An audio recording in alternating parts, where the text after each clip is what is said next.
Hello everybody. मैं इस video में आपको जो आपका पेपर है टीचर टीचिंग एंड टेक्नोलॉजी, इसकी जो आपके कोर्स में 6 यूनिट दी हुई हैं, इन 6 यूनिट को 1 बाय 1 ब्रीफ कर देती हूँ, जिससे क्या है आपको पूरा ये वाला पेपर एक कैप्सूल फॉर्म में हो जाए। जो आपकी फर्स्ट यूनिट है टेक्नोलॉजी एंड टीचिंग। यहाँ क्या बताया गया है इस यूनिट में कि जो टेक्नोलॉजी होती है उसका टीचिंग में कैसे इस्तेमाल किया जाता है, कि वो किस किस तरीके से इस्तेमाल की जाती है। तो यहाँ आपने इसके टाइप्स बताने हैं, जैसे हार्डवेयर, सॉफ्टवेयर और सिस्टम अप्रोच। आपने इसके बाद जो है कि और किस तरीके से जो है इसके एजुकेशनल टेक्नोलॉजी क्या होती है उसको आपने एक्सप्लेन करना है। इंस्ट्रक्शनल टेक्नोलॉजी क्या होती है, बिहेवियर टेक्नोलॉजी क्या होती है, और हम इंफॉर्मेशन कैसे जो है ट्रांसमिट करते हैं एक स्थान से दूसरे स्थान पर। इस चीज़ को भी क्या है ज़्यादा हाईलाइट इस वाली यूनिट में क्या है किया गया है। तो जो टेक्नोलॉजी वाली है वो मेन है कि मतलब किस तरह से जो है इंफॉर्मेशन अच्छे तरीके से जो है प्रदान की जाए, किन किन सिस्टम के द्वारा की जाए, किन किन अप्रोच के द्वारा की जाए, कि जिससे जो है ज्ञान बच्चे के ब्रेन तक पहुंच जाए। तो वही क्या है टेक्नोलॉजी है, और वही टेक्निक्स हैं, वही क्या है मेथड हैं ज्ञान को बच्चों तक पहुंचाने के लिए। जो आपकी सेकंड यूनिट है टास्क ऑफ टीचिंग, इसमें क्या है 3 फेज डिवाइड कर ली हैं, pre active, interactive and post active. जैसे हम भी कोई काम करते हैं तो उसकी कार्य शुरू करने से पहले की स्थिति, और जब हम कार्य शुरू करते हैं जबकि, और जब कार्य जो है खत्म हो जाता है उसके बाद की। वैसे ही यहाँ क्या है टीचिंग की 3 फेज जो है डिवाइड करके यहाँ उन चीज़ों को, उन फेजेस को, उन अवस्थाओं को एक्सप्लेन किया गया है। टीचिंग के कौन कौन से जो हैं मतलब फेज होती हैं वो चीज़ बताई गई है। इसके बाद जो आपकी थर्ड यूनिट आती है टीचिंग एड्स एंड टीचिंग। यहाँ क्या है जो टीचिंग एड होती हैं वो कितने तरह की होती हैं, ऑडो, विजुअल, और तीसरी क्या है ऑडो और विजुअल दोनों चीज़ मिला के, तो 3 तरह की होती हैं। उन तीनों को क्या है एक्सप्लेन किया गया है।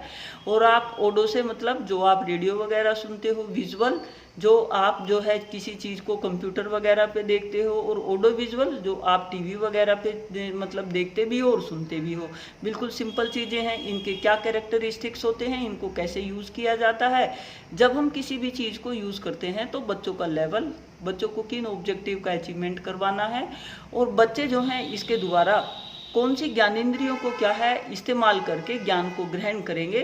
और किसी भी ज्ञान को ग्रहण करने में जितनी मैक्सिमम सेंस ऑर्गन इंवॉल्व होती हैं वो ज्ञान क्या है उतना ही टिकाऊ होता है। और इसमें जो सबसे इम्पोर्टेंट चीज़ है वो है एडगर डेल कौन एक्सपीरियंस। उसको मैंने डिटेल में जो है बताई दिया है, वो वहाँ से आप क्या है अच्छे से कर लेंगे।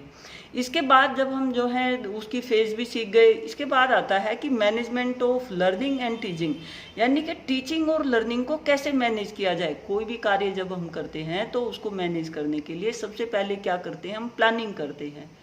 इसके बाद क्या करते हैं उस चीज़ को क्या है ऑर्गेनाइज करते हैं, व्यवस्थित करते हैं। इसके बाद क्या करते हैं हम उस चीज़ को लीड करते हैं, करके देखते हैं। और लास्ट में क्या करते हैं जो सारी सिचुएशन होती हैं उनको कंट्रोल करते हैं। तो यहाँ क्या है मैनेजमेंट के क्या है किसको टीचिंग लर्निंग को करने के 4 स्टेप हो गए। पहला हो गया प्लानिंग, दूसरा हो गया ऑर्गेनाइजिंग, तीसरा हो गया लीडिंग, और चौथा हो गया कंट्रोलिंग। पहले में आपने क्या बताना है वो ऑब्जेक्टिव एनालिसिस, कंटेंट एनालिसिस ये करते हैं। दूसरे में क्या है चीज़ों को जो है ऑर्गेनाइज कर लेते हैं, क्या टीचिंग एड लगानी है, कौन से किस मेथड से पढ़ाना है, किस तरीके से क्या करना है, वो सारी चीज़ें क्या है ऑर्गेनाइज कर लेते हैं। और जब हम क्या है किसी चीज़ को लीड करना है तो मोटिवेट कैसे करेंगे, बच्चों का आकांक्षा का स्तर कैसे बढ़ाएंगे, वो चीज़ बच्चों के व्यवहार में कैसे विकसित करेंगे। कंट्रोल की वो चीज़ हमने पढ़ा भी दी, सब कुछ करा दिया। इसके बाद उन बच्चों का क्या है अनुभव का एग्जाम कैसे लेंगे, उस अनुभव को कैसे जो है मापेंगे, ये चीज़ करेंगे। जो आपकी चौथी यूनिट है स्ट्रेटजीज ऑफ टीचिंग, तो यहाँ क्या है जो हमारे मेथड्स होते हैं यहाँ क्लासिफिकेशन किया गया है किनका, डिफरेंट जो स्ट्रेटजीज होती हैं उनका। आप पढ़ चुके हैं लेक्चर मेथड, डिमॉन्स्ट्रेशन, ये जो है 2 कैटेगरी में आप डिवाइड करेंगे। एक चाइल्ड सेंटर्ड, एक टीचर सेंटर्ड, एक ऑटोक्रेटिक भी बोल सकते हैं, एक डेमोक्रेटिक बोल सकते हैं। उनमें लेके और इन सबको क्या है एक्सप्लेन कर देंगे। और जब आप एक्सप्लेन करें तो किसके द्वारा किन ऑब्जेक्टिव का, जो कोग्निटिव, अफेक्टिव, साइकोमोटर होते हैं, उनको हमेशा याद रखो। उन्हें उस ब्लूम्स टैक्सोनॉमी को बिल्कुल मत भूलना और जहाँ उसको चाहो वहाँ इस्तेमाल करना।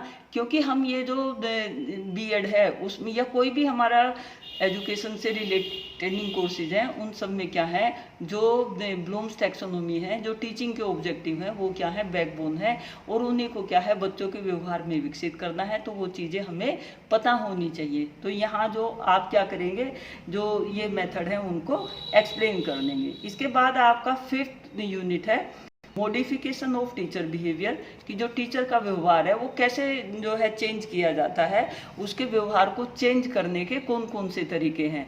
तो यहाँ जो है मतलब आपने उन तरीकों को बता देंगे। जब आप क्या है बीएड कर रहे थे तो आपने सिमुलेशन टीचिंग की है, आपने माइक्रो टीचिंग की है, आपने ग्रुप टीचिंग की है, आपने इंटरेक्शन किया है आपस में, आपने एक्शन रिसर्च की है। यही सारे क्या हैं, आपने क्या है मतलब जब भी कोई आप काम करते हो तो आपको जो है वहाँ आपको अलग अलग स्किल सिखाई गई थी।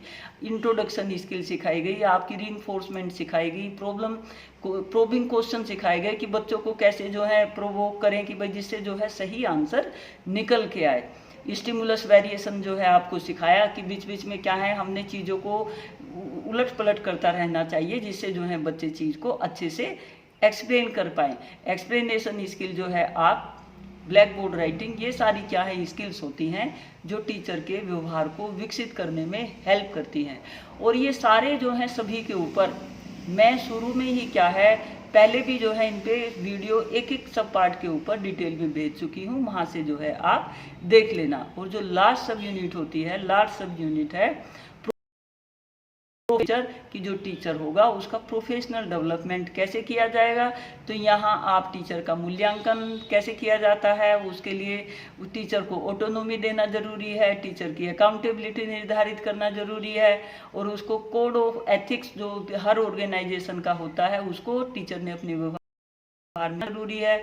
और कुछ स्ट्रेटजीज होती हैं किसको, टीचर को एज ए टीचर उसकी प्रोफेशनल क्वालिटीज़ को विकसित करने के लिए, वो सारी चीज़ें जो हैं आप बता देंगे।